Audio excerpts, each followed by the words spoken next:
ஒவ்வொரு மாதமும் வரும் கார்த்திகை நட்சத்திரம் சிறப்புமிக்கது என்றாலும் ஆடி கார்த்திகை உள்ளிட்ட சில குறிப்பிட்ட மாதங்களில் வரும் கார்த்திகை நட்சத்திரம் அதீத சிறப்பு பெற்றதாக கருதப்படுகிறது.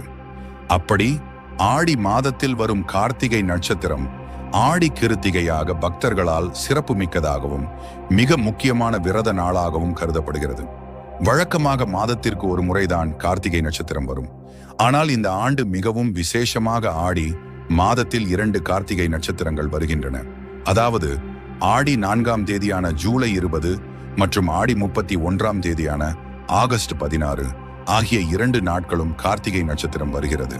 இதனால் இரண்டில் எதை ஆடி கிருத்திகையாக எடுத்து கொண்டு விரதம் இருக்க வேண்டும் என்ற குழப்பம் பக்தர்களுக்கு ஏற்பட்டுள்ளது. ஆனால் இந்த 2 நாட்களுமே மிகவும் தவறவிடக்கூடாத சிறப்பு மிக்க நாட்களாகும். திருத்தணி, திருச்செந்தூர், பழனி ஆகிய தலங்களில் உள்ள முருகன் கோவிலில் ஆகஸ்ட் 16ஆம் தேதிதான்